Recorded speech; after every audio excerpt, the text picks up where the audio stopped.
வணக்கம் மக்களை, சற்றுமுன் கிடைத்த தகவல் ஒன்றை பார்க்க போகிறோம். அமைச்சரவையில் முக்கிய மாற்றங்கள். செந்தில் பாலாஜி, உதயநிதிக்கு என்னென்ன பொறுப்புகள், திடீர் தகவல். இந்த ஒரு தகவலை பற்றி தான் நாம் பார்க்க போகிறோம். தகவலை பார்ப்பதற்கு முன்னதாக நீங்கள் நம்மளுடைய சேனலுக்கு புதிய பார்வையாளர்களாக இருந்தீர்கள் என்றால் மறக்காமல் நம்மளுடைய சேனலை சப்ஸ்கிரைப் செய்து வைத்துக் கொள்ளுங்கள் மக்களே. தற்பொழுது தமிழக அமைச்சரவையில் மாற்றம். விளையாட்டுத்துறை அமைச்சர் உதயநிதி ஸ்டாலினுக்கு துணை முதலமைச்சர் பொறுப்பு என்ற செய்திகள் கடந்த சில வாரங்களாக தமிழக அரசியல் வட்டாரத்தில் அதிக அளவு பேசப்பட்டு வருகின்றன.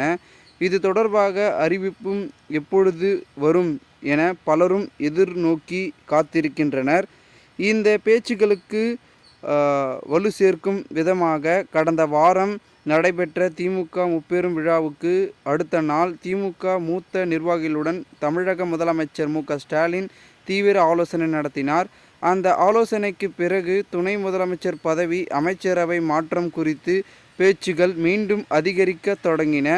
ஆனால் தற்பொழுது வரையில் அதற்கான அதிகாரப்பூர்வ அறிவிப்பு வெளியாகவில்லை. சட்ட விரோத பண பரிவர்த்தனை வழக்கில் அமலாக்கத்துறையால் கைதாகியிருந்த செந்தில் பாலாஜி நேற்று ஜாமீனில் வெளியே வந்தார்.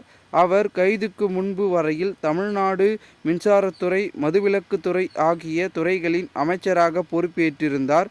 கைதுக்கு பிறகு மின்சாரத்துறையானது நிதித்துறை அமைச்சர் சங்கம் தென்னரசுவிடம், மதுவிலக்கு துறை அமைச்சர் முத்துசாமியிடமும் ஒப்படைக்கப்பட்டது.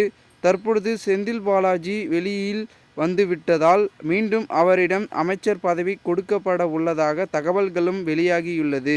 மீண்டும் அதேபோல 2 துறைகள் கொடுக்கப்படுமா அல்லது ஒரே ஒரு துறை மட்டும் கொடுக்கப்படுமா என இன்னும் உறுதியான தகவல்கள் கிடைக்கவில்லை. ஆனால் மின்சாரத்துறை, மதுவிலக்கு துறைகள் தான் மீண்டும் கொடுக்கப்படும் என்கின்றது அரசியல் வட்டாரம்.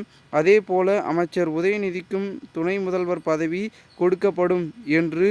ஆனால் அவர் பொறுப்பில் உள்ள விளையாட்டுத்துறை மற்றும் செயல்பாட்டு செய்தித்துறை மற்றும் போன்ற வேறு துறை ஏதேனும் கொடுக்கப்பட அதிக வாய்ப்புகள் உள்ளது என்றும் கூறப்படுகிறது. இந்த அமைச்சரவை முக்கிய மாற்றங்கள் அடுத்த வாரம், அதாவது அக்டோபர் மாதம் முதல் வாரத்தில் இருக்கும் என்று அரசியல் வட்டாரங்களில் தகவல்களும் வெளியாகியுள்ளது. இந்த ஒரு தகவல் என்பது அரசியல் வட்டாரங்களில் பரபரப்பாகவும் விறுவிறுப்பாகவும் பேசப்படுகிறது. இந்த ஒரு தகவலை குறித்த பொதுமக்கள் உங்களுடைய கருத்துக்களை கூறுங்கள். நன்றி, வணக்கம்.